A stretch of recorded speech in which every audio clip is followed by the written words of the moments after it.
आज एक लंबे वक्त के बाद एक ऐसा मुजाहरा, बेमिसाल मुजाहरा देखने को मिला। उसको बेमिसाल को अगर आप हिंदी में कहेंगे तो अभूतपूर्व, अंग्रेजी में अनप्रेसिडेंटेड, अवाम बनाम सरकार यानी पीपल वर्सेस गवर्नमेंट। आज मैं इसके बारे में बात करूंगा। और एक और इशू है, क्या गिलगित बल्तिस्तान पाकिस्तान का 5वां सूबा बनने जा रहा है? अगर ऐसा हो जाता है तो उसकी इम्प्लीकेशंस इंडिया और पाकिस्तान के बायलैटरल रिलेशनशिप्स के लिए क्या हैं और जम्मू कश्मीर के लिए क्या हैं। मेरा नाम जफर चौधरी है। मैंने कहा कि अनप्रेसिडेंटेड, अभूतपूर्व या बेमिसाल मुजाहरा देखने को मिला, अवाम बनाम सरकार। इस किस्म के मुजाहरे जमहूरियत की रौनक होती हैं, डेमोक्रेसी को और स्ट्रेंथन करते हैं। यानी डेमोक्रेसी जो होती है वो बैटल ऑफ आइडियाज़ होती है, लेकिन यहाँ पे थोड़ा बैटल ऑफ ईगोज़ ज़्यादा लग रहा था अपेरेंटली। अगर आप देखें, अगर आगे बेहतरीन तरीके से रिजॉल्व हो जाता है तो अच्छी बात है। बहुत पॉम्प एंड शो के साथ, बहुत बड़ी एक्सपेक्टेशंस के साथ और एक बहुत बड़े नेशन वाइड, जिसको एक अनप्रेसिडेंटेड इवेंट के तौर के ऊपर पेश किया गया, पंचायती राज इंस्टीट्यूशंस का 3rd टियर, क्योंकि वो जम्मू कश्मीर में आज तक कभी इस पोजीशन तक पंचायती राज सिस्टम पहुंचा ही नहीं था। जो जर्नी है पंचायती राज सिस्टम की वो 1936 से चली आ रही है। जो इम्पॉर्टेंट अमेंडमेंट्स इसमें हुई हैं, एक लेट 1970s में हुई थी, एक 1989 में हुई थी, और उसके बाद 3 अमेंडमेंट्स जो हैं पिछले 3 साल के अंदर हुई, और अब इसको पहुंचाया इंस्टीट्यूशन को डिस्ट्रिक्ट डेवलपमेंट काउंसिल के लेवल तक। ये ज़रूरी नहीं है कि हर स्टेट में डिस्ट्रिक्ट डेवलपमेंट काउंसिल ही हो। कहीं पे इसको ज़िला विकास परिषद बोलते हैं, कहीं पे इसको डिस्ट्रिक्ट प्लानिंग बोर्ड बोलते हैं। मुख्तलिफ स्टेट्स का, क्योंकि ये स्टेट सब्जेक्ट है लोकल गवर्नेंस, तो मुख्तलिफ स्टेट्स में मुख्तलिफ तरीके के साथ इसको रन किया जाता है। ये इलेक्शन बहुत इंटरेस्टिंग और बहुत ओवरवेलमिंग पार्टिसिपेशन लोगों की हुई इसमें, और ख़ास करके 5 अगस्त की बैकड्रॉप में उसके बाद ये हो रहे थे। और मरकज़ी सरकार ने इसको इन इंतखाबात में जिस तरह से लोगों की पार्टिसिपेशन हुई, उसको बतौर स्टैंप ऑफ अप्रूवल भी अपने एक्शंस के लिए पेश किया, देश के सामने भी और दुनिया के सामने भी। क्योंकि जो पार्टिसिपेशन लोगों की हुई वो बड़ी अनप्रेसिडेंटेड थी।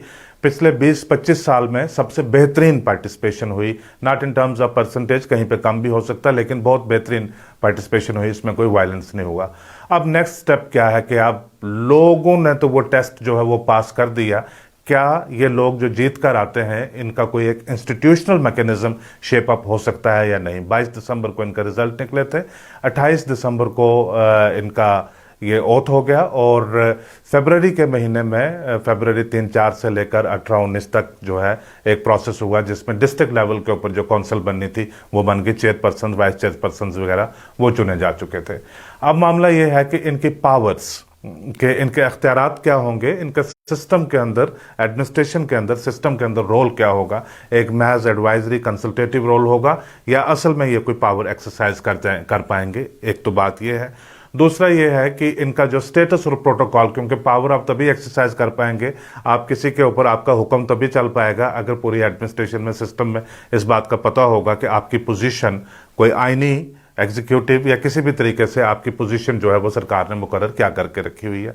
और तीसरी बात, जिसको ये लोग कहते हैं कि हमारे सामने ये बड़ी अहमियत का नहीं, लेकिन मेरे नज़रिए से वो भी बहुत अहम बात है, इनके इमोल्यूमेंट्स, इनका ऑनरेडियम, कि at the end of the month, अगर ये पब्लिक सर्विस में काम कर रहे हैं तो at the end of the month इनको मिलता क्या है? क्योंकि अगर इसको बिल्कुल एक छोटा सा ऑनरेडियम रखा जाए तो फिर आपके पास जो और जो स्पेसेस हैं वो ओपन हो जाती हैं, क्योंकि आप अपना सिस्टम, अपना तरीकाकार, अपना वक्त जो है वो आप चलाएंगे कैसे।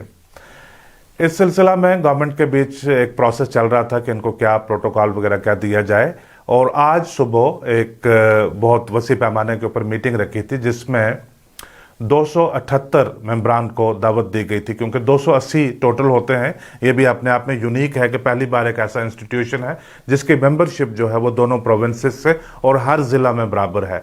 14 हर डिस्ट्रिक्ट में, दोनों प्रोविंसेस में 10-10 डिस्ट्रिक्ट हैं, तो 140 जो है वो दोनों प्रोविंसेस से आते हैं, 280 बन जाते हैं। 2 जगह इलेक्शंस डिस्प्यूट हो गए थे और उसकी वजह से 278 लोगों को दावत दी गई थी कि लेफ्टिनेंट गवर्नर साहब एक 2 दिन का ट्रेनिंग कैंप उनके साथ इनाग्रेट करेंगे, उनकी कैपेसिटी बिल्डिंग का, और ऑनलाइन इनाग्रेशन कई पंचायत घरों की, और जो बिल्डिंग्स बनने जा रही हैं, जो गवर्नमेंट ने सोच के रखा है, डिस्ट्रिक्ट डेवलपमेंट काउंसिल के चेयरपर्सन्स की जो बिल्डिंग्स वगैरह बनने जा रही हैं उनकी, तो बड़े पैमाने के ऊपर जो यूनियन टेरिटरी गवर्नमेंट ने इसको बना के रखा था।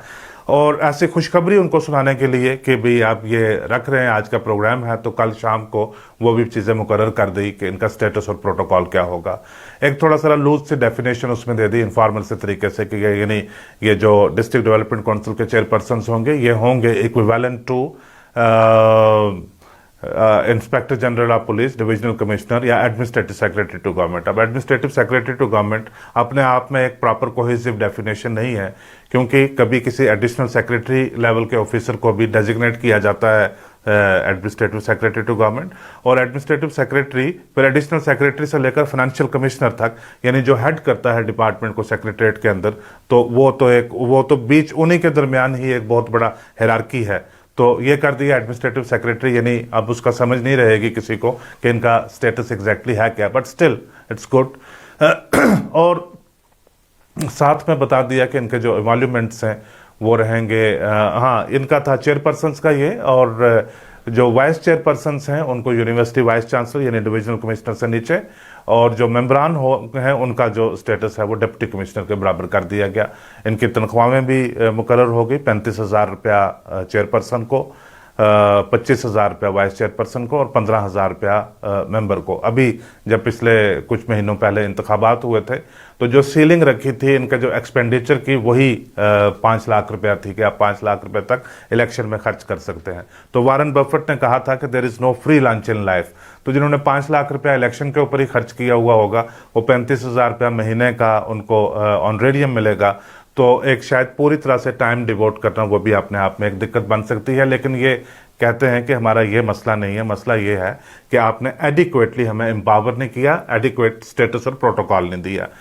मेरे ख्याल से इनको अपने एम्पावरमेंट के ऊपर जो इनका प्रॉपर रोल होगा कि क्या चीज़ ये लोगों के लिए कर पाएंगे, उसके ऊपर ज़्यादा तवज्जो देनी थी, बजाय उसके इन्होंने कहा कि हमें प्रॉपर प्रोटोकॉल मिलना चाहिए, वो भी बहुत ज़रूरी है। और लेफ्टिनेंट गवर्नर साहब की तैयारी के लिए सारे एडमिनिस्ट्रेशन के लोग वहाँ पे पहुँचे हुए थे, लेकिन ये सारे लोग धरना पे बैठ के कन्वेंशन सेंटर के लॉन में इन्होंने कहा कि हम बाइकआउट करते हैं। ये अपने आप में बेमिसाल इसलिए भी है कि बहुत सारे लोग हैं जिन्होंने एक दूसरे के साथ पहले मुलाकात नहीं की है, जानते नहीं है, अचानक से जम्मू में वो आए गवर्नमेंट के दावत के ऊपर और इम्प्रॉम्प्टो उन्होंने फैसला लिया कि ये चीज़ हमें एक्सेप्टेबल नहीं है। यानी कल शाम से शायद एक दूसरे के साथ टेलीफोन के ऊपर बात की होगी, कुछ किया होगी। अपने आप में बेमिसाल ये इसलिए भी है क्योंकि सारे लोग जो हैं वो बहुत सारे लोग मुख्तलिफ पॉलिटिकल पार्टीज़ के साथ, मुख्तलिफ तर्ज ख्याल के साथ और मुख्तलिफ रीजन से, मुख्तलिफ तबकों से आते हैं।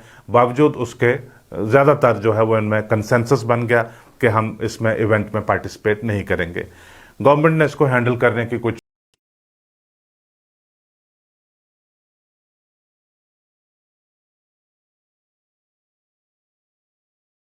है कि इट्स येट अनदर धरना, एक और धरना। जैसे शहर में रोज धरने होते हैं तो वहां पे मजिस्ट्रेट की ड्यूटी लगा देते हैं, कहीं पे धरने की नौयत देखी, कहीं पे नायब तहसीलदार को भेज दिया, कहीं पे तहसीलदार को, असिस्टेंट कमिश्नर को, या कोई बहुत बड़ा धरना लोग नहीं उठ रहे हैं तो वहां पे डिप्टी कमिश्नर खुद चले गए और उनके साथ बात की। ये पूरे स्टेट से चुनकर जो इस वक्त डेमोक्रेटिक इंस्टीट्यूशन का वाहिद एक सिंबल है, जो वाहिद एक लिंक है अवाम और सरकार के दरमियान, उनका मामला उनको मनाने के लिए, उनके साथ बात करने के लिए डिप्टी कमिश्नर को भेज दिया गया। तो मच ऑब्वियसली डिप्टी कमिश्नर जब गई तो उन्होंने कहा कि आप ये कर सकते हैं, लेकिन बजाय यहाँ पे आप करने के आप हॉल के अंदर भी जाकर कर सकते हैं। ये इस तरह से 20-25 लोग अगर वैसे भी किसी बात के ऊपर बैठे हों, किसी मुतालबे को लेकर, आप उनको बोलें कि भी ठीक है तुम्हारा प्रोटेस्ट ठीक है लेकिन तर्ज प्रोटेस्ट ठीक नहीं है, जगह ठीक नहीं है, इसको उठ जाओ, वो वहीं पे भड़क जाते हैं। उससे मामला मेरे ख्याल से ज़्यादा और ख़राब हो गया और इन्होंने रिफ्यूज़ कर दिया पूरी तरह से। इन्होंने कहा कि हम इस मीटिंग में पार्टिसिपेट नहीं करेंगे। इनका मुतालबा ये है कि हमारा जो चेयरपर्सन का स्टेटस है वो कैबिनेट मिनिस्टर का अगर नहीं तो कम से कम मिनिस्टर ऑफ स्टेट का ज़रूर होना चाहिए, जैसे मेयर्स का है जम्मू में और श्रीनगर में। और वाइस चेयरपर्सन का कम से कम डिप्टी मिनिस्टर तक का स्टेटस होना चाहिए और मेंबर्स का एमएलए जैसा तर्ज होना चाहिए, एमएलए जैसा स्टेटस होना चाहिए, ताकि वो अपनी पोजीशन को किसी तरीके से एक्सरसाइज कर सकें। सैलरी के बारे में कुछ लोगों ने बात की, कुछ लोगों ने बात नहीं की, लेकिन जब इंस्टीट्यूशन था, लेजिस्लेचर थी यहाँ पे, तो लेजिस्लेटर्स की सैलरी 1,60,000 रुपया हुआ करती थी। उसके अलावा उनके पास गाड़ी, बंगला, जम्मू में अकोमोडेशन, श्रीनगर में अकोमोडेशन और मजीद फैसिलिटीज़ भी रहा करती थी। इनका 35,000 रुपया जो है ये चेयरपर्सन का और बाकी सब उससे नीचे है।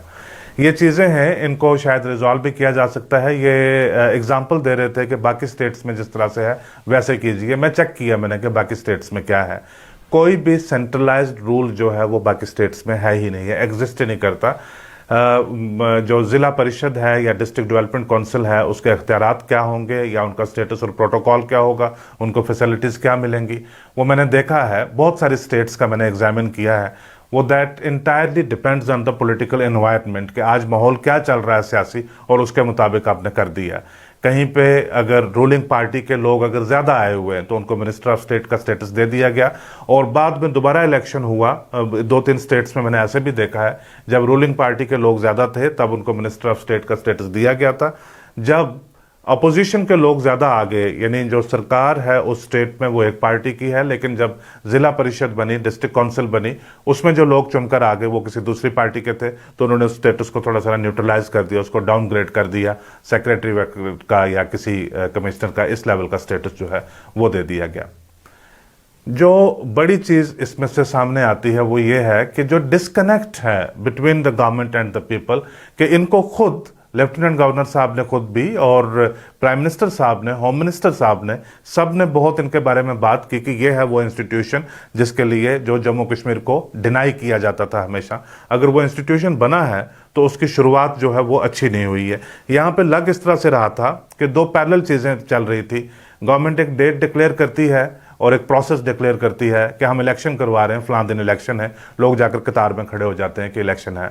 अब लेकिन वो इंस्टीट्यूशन कैसे शेप अप होगा, क्योंकि एक कन्वर्सेशन जो है वो गवर्नमेंट के बीच नहीं है। शायद बहुत बेहतर होता कि अगर कम से कम जो 20 लोग जो चेयरपर्सन हैं 20 डिस्ट्रिक्ट से, या 40 लोग जो चेयरपर्सन और वाइस चेयरपर्सन हैं, उनके साथ एक कंसल्टेशन का प्रोसेस अगर इनिशिएट किया होता गवर्नमेंट ने, उनके साथ मिलकर कुछ तय किया जाता कि हम क्या करते हैं, वो अपने लोगों को कॉन्फिडेंस में लेते। क्या ये एक इंटरम मेजर है या आने वाली टाइम के ऊपर कुछ पोजीशन बेहतर होने वाली है, आप कॉन्फिडेंस में ले सकते थे।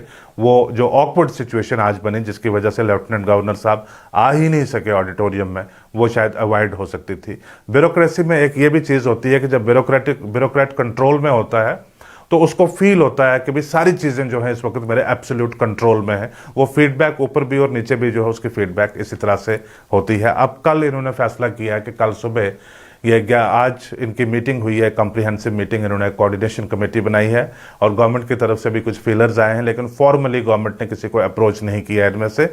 कल सुबह 11 बजे ये दोबारा धरने के ऊपर बैठेंगे अगर तब तक गवर्नमेंट की तरफ से कोई इनको पैगाम अच्छा नहीं आता। अब देखा जाएगा कि गवर्नमेंट भी अगर इमीडिएटली यहाँ से बैकफुट के ऊपर जाते हैं या नहीं जाते, और कितनी जल्दी इस मामले को रिजॉल्व कर सकते हैं। ये था एक issue, hoping for its resolution, क्योंकि लोगों की इसमें बड़ी एक्साइटमेंट है, बड़ी उम्मीदें हैं। अगर ये institution in absence of legislature अगर रोबस्टली इमर्ज हो सकता है तो ये भी तारीख में गिना जाएगा कि ये नहीं था जम्मू कश्मीर में, आज हुआ है, और इस वैक्यूम के दौरान ये इतना बेहतरीन स्ट्रांग इंस्टीट्यूशन इमर्ज होकर आया। दूसरी बात जो मैं करना चाहता था वो है आज गिलगित बल्तिस्तान की असेंबली में, इन दोनों का इंटरेस्टिंगली कनेक्शन भी है। गिलगित बल्तिस्तान की असेंबली में आज एक रेजोल्यूशन पास किया गया, और उस रेजोल्यूशन पास करके जो गवर्नमेंट ऑफ पाकिस्तान है, रेजोल्यूशन के थ्रू उनको रिक्वेस्ट किया गया कि पाकिस्तान के कॉन्स्टिट्यूशन में अमेंडमेंट करके गिलगित बल्तिस्तान को पाकिस्तान का 5वां सूबा डिक्लेयर किया जाए। पाकिस्तान में स्टेट्स नहीं होती हैं, प्रोविंसेस होते हैं, सिर्फ 4 प्रोविंसेस हैं, पंजाब है, सिंध है, बलूचिस्तान है और खैबर पख्तूनख्वा है। इसके अलावा जो 2 टेरिटरीज़ हैं, जो पाकिस्तान ऑक्यूपाइड कश्मीर जिसको हम कहते हैं, और आज़ाद कश्मीर वो उसको लोकली ऑफिशियली कहते हैं, और दूसरा गिलगित बल्तिस्तान। हम गिलगित बल्तिस्तान और जो वहाँ पे लोकली आज़ाद कश्मीर है POK, इसको मिला के हम POK या जो रिसेंट टर्मिनोलॉजी है इसको POJK कहते हैं। उन्होंने कहा कि हमें आप अपना प्रोविंस बना लीजिएगा। गिलगित बल्तिस्तान को फेडरली यानी मरकज़ से, इस्लामाबाद से डायरेक्ट पहले रूल किया जाता था, और वहाँ पे लोकल डेमोक्रेटिक इंस्टीट्यूशंस नहीं थे। और ये डेवलपमेंट जो है आज से 22 साल पहले की डेवलपमेंट है कि जब कारगिल की जब लड़ाई हुई, उसमें जो पार्टिसिपेट करने वाले ज़्यादातर जो लोग थे वो नॉर्दर्न एरियाज़ लाइट इन्फेंट्री जो फौज का टुकड़ा है उसमें ज़्यादा उन्होंने पार्टिसिपेशन की, और उसमें बहुत ज़्यादा हलाकतें हुई। और जब वापस गांव में जब जाते थे, लाशें जाती थी, कॉफिन पहुंचते थे, तो वहां पे एक नया नैरेटिव बना, एक नई डिस्कशन वहां पे बनी कि अगर ये जो दो इलाके हैं इनका जो स्टेटस है ये अनडिक्लेयर्ड रखा हुआ है पाकिस्तान ने, इसके बारे में कोई बात नहीं होती, क्योंकि इसको कंसीडर किया जाता है part of the wider Kashmir dispute, कि जब तक वो नहीं सेटल होता तब तक हम इसको सेटल नहीं कर सकते। वो कहते हैं कि हमने ऐसी क्या खता की, we don't want to be a part of this dispute, हमें कुछ नहीं चाहिए, आप हमारा डिक्लेयर करो कि हमारी हैसियत जो है वो पाकिस्तान स्टेट के अंदर हमारी हैसियत है क्या है। तब से ये एक पॉलिटिकल प्रेशर लोकली आ रहा था। फिर मुशर्रफ के वक्त और आज से 12-13 साल पहले गिलगित बाल्टिस्तान को एक स्टेट का दर्जा दिया गया, जो पीओके को ऑलरेडी हासिल है कि लोकल लेजिस्लेचर है और गवर्नमेंट बनती है। यहाँ पे प्राइम मिनिस्टर और प्रेसिडेंट होते हैं, वहाँ पे चीफ मिनिस्टर और गवर्नर गिलगित बाल्टिस्तान में होते हैं। वो कहते हैं कि हमें ये भी नहीं, जिस तरह से पाकिस्तान के बाकी प्रोविंसेस हैं, हमें वैसे प्रोविंस बना लीजिए। प्रोविंस बनाने से ये होता है कि आपकी जो पार्लियामेंट में रिप्रेजेंटेशन होती है, जो इन दो खित्तों की अभी तक भी नहीं है, आप पार्लियामेंट के दोनों जो ऐवान हैं उनमें आपको रिप्रेजेंटेशन मिल सकती है, और फेडरल गवर्नमेंट के, सेंट्रल गवर्नमेंट के, नेशनल लेवल के जो ऊपर जो मुख्तलिफ इंस्टीट्यूशंस हैं वहाँ पे इन दो इलाकों के लोगों को मेंबरशिप नहीं मिलती है। वहाँ पे लोग जा सकते हैं, यूनिवर्सिटीज़ में, बहुत सारी और जगहों के ऊपर पहुँच सकते हैं, और जो सिविल सर्विसेज है उसमें पार्टिसिपेट कर सकते हैं, और वहाँ एक जो लोकल लोग हैं उनकी ज़्यादा तादाद उसमें आ सकती है, यानी एक डेमोक्रेटिक एम्पावरमेंट। इस सिलसिले में एक रिपोर्ट, एक कमीशन पाकिस्तान ने मुकर्रर किया था बहुत साल पहले, जब PMLN की गवर्नमेंट थी, पाकिस्तान मुस्लिम लीग नवाज की गवर्नमेंट थी, और उन्होंने भी एक रिकमेंडेशन दी थी कि गिलगित बाल्टिस्तान को सूबा डिक्लेयर कर देना चाहिए। ये एक पाकिस्तान का कंप्लीटली इंटरनल मामला नहीं है। उसकी दो वजह हैं। आप अपनी दीवार के ऊपर अगर मैप लगा है इंडिया का उसको देख लीजिए, वरना जो लेटेस्ट मैप हुआ उसको गूगल करके देखिए कि 5 अगस्त के बाद जो लेटेस्ट मैप इंडिया ने इशू किया था उसमें गिलगित बाल्टिस्तान को और जो पीओके को बिल्कुल वाज़ेह तौर के ऊपर हिंदुस्तान का हिस्सा, जम्मू कश्मीर का हिस्सा एक रिन्यूड तरीके के साथ बताया गया है। पहले से भी जो मौक़िफ़ है यही है, हमेशा का जो हिंदुस्तान का मैप है उसमें इसी तरह से रहा है। असेंबली में सीट्स यहाँ पे वैकेंट रखी हुई हैं, पिछले दिनों में हम बात कर रहे थे उसके बारे में। हमारे पार्लियामेंट के बहुत सारे एक रेजोल्यूशन है, और 5 अगस्त को जब बात हुई थी तो किसी ने कहा कि वो जो इलाका जाते हैं उनका क्या करेंगे, तो होम मिनिस्टर ने कहा था कि ये जो गिलगित बाल्टिस्तान, पीओके, एक्साई चीन, ये जो सारे इलाके हैं इनके लिए हम जान भी दे देंगे। और तब के बाद का नैरेटिव यही है कि हमने यहाँ तक पहुँचाया है जम्मू कश्मीर का जो 370-35 है हटा के इसको इंटीग्रेट किया है प्रॉपरली यूनियन ऑफ इंडिया के साथ। अब जो नेक्स्ट स्टेप है वो मुजफ्फराबाद और गिलगित और बाल्टिस्तान है। एक तरफ ये हमारा पॉलिटिकल नैरेटिव है, और दूसरी तरफ जो है वो पाकिस्तान का वहाँ पे एक इंक्रीज्ड जो प्रोग्रेस है, डेवलपमेंट्स हैं हो रही हैं कि जल्द अज जल्द उसको प्रोविंस बनाया जाए। तीसरा एक और एस्पेक्ट है इसमें कि जो चाइना का एक बहुत बड़ा जो 21st सेंचुरी का सबसे गेम चेंजर प्रोजेक्ट जिसको बोलते हैं, जिसको सिल्क रोड, OBOR यानी one belt one road, silk road के नाम से भी उसको जाना जाता है, उसका एक जो अहम जो उसकी आर्टरी है जो वो गिलगित बाल्टिस्तान से होते हुए खैबर पख्तूनख्वा से निकल के बलूचिस्तान से होकर ग्वादर पोर्ट पे वो जाती है, CPEC China Pakistan economic corridor. वो एंटर ही पाकिस्तान में जो है वो गिलगित बाल्टिस्तान से होता है। वहाँ पे उनका बहुत इंफ्रास्ट्रक्चर डेवलपमेंट है। चाइना का लोकली जो गिलगित बाल्टिस्तान में जो प्रोजेक्ट्स हैं उसमें चाइना की बहुत पार्टिसिपेशन है, और चाइना भी हमेशा यही पाकिस्तान के ऊपर प्रेशर माउंट करता था कि आप इसका जो कॉन्स्टिट्यूशनल लीगल स्टेटस है वो क्लैरिफाई कर लीजिए, उसको ठीक से कर लीजिए, क्योंकि कल आपके और हिंदुस्तान के दरमियान अगर तनाज़ा होता है तो हमारा कई $बिलियन का नुकसान जो है वो इस सड़क की वजह से हो सकता है। तो लिहाजा ये भी एक एक्सटर्नल इंटरवेंशन जो है वो है। पिछले साल अक्टूबर में इसके बारे में दोबारा रिन्यूड बात हुई थी इमरान खान गवर्नमेंट के तहत। उन्होंने कहा कि भी हम ये करेंगे। उसके जवाब में 1 नवंबर को हमारे इंडिया के जो फॉरेन अफेयर्स के, मिनिस्ट्री ऑफ एक्सटर्नल अफेयर्स के स्पोक्समैन हैं, उन्होंने कहा कि ये हिंदुस्तान की टेरिटरी है, खबरदार अगर आपने इसको इलीगल अपने कब्जे को कैमोफ्लेज करने की कोशिश की, स्टेटस इसका तब्दील करके, बल्कि हम आपको बताते हैं कि इस टेरिटरी को आप इमीडिएटली खाली कीजिए ताकि हम इसको री इंटीग्रेट करें जम्मू कश्मीर के साथ। लेकिन दिसंबर में फिर इमरान खान गवर्नमेंट ने एक 12 मेंबरी कमेटी बनाई, उनको बोला कि आप रिकमेंडेशन दीजिए कि इसको हम कैसे इंटीग्रेट करें। आज रेजोल्यूशन पास हुआ है वहाँ की असेंबली में, और उसमें सारी पार्टीज जो हैं वो बिल्कुल उनमें हम आंगी है, कंसेंसस है। जो इस वक्त हुकूमत है वहाँ पे वो पाकिस्तान तहरीक इंसाफ की है, जो रूलिंग पार्टी है पाकिस्तान के अंदर। जो मेन अपोजिशन है वो पाकिस्तान पीपल पार्टी है। उसके बाद जो PMLN है जो पाकिस्तान में इस वक्त अपोजिशन है, उनके पास नंबर हैं, और वहदत मुस्लिमीन है और जमात उलेमा इस्लाम है। ये 4 पार्टीज हैं, इनके जितने भी मेंबरान हैं इन सब ने उसको रेजोल्यूशन को सपोर्ट किया कि पाकिस्तान गवर्नमेंट हमें अपना प्रोविंस बना दे। अगर ऐसा हो जाता है तो क्या होता है, हो सकता है या नहीं हो सकता है। अगर इसमें मज़ीद जो प्रोग्रेस है वो होती है, यानी पाकिस्तान इंक्रीजिंगली जो फेडरल गवर्नमेंट है वो ऐसे इशारे देती है, वो ऑब्वियसली जो इन्होंने दिसंबर में जो कमेटी बनाई थी कि आप रिकमेंडेशन दीजिए, तो पाकिस्तान गवर्नमेंट जो है वो पिछले 15-20 साल से इंक्लाइंड है कि इसको गिलगित बल्तिस्तान को प्रोविंस बनाया जाए।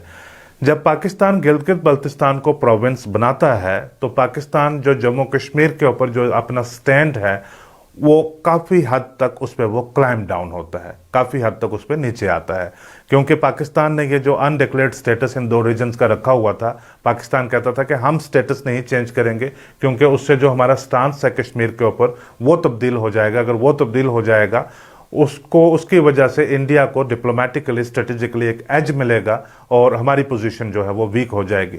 जब कश्मीर में भी strong separatist political organisations exist करती थी, वो भी पाकिस्तान की बहुत ज़्यादा तनकीद करती थी कि आप नहीं कर सकते, लेकिन अभी पाकिस्तान इंक्रीजिंगली उसके ऊपर कर रहा है।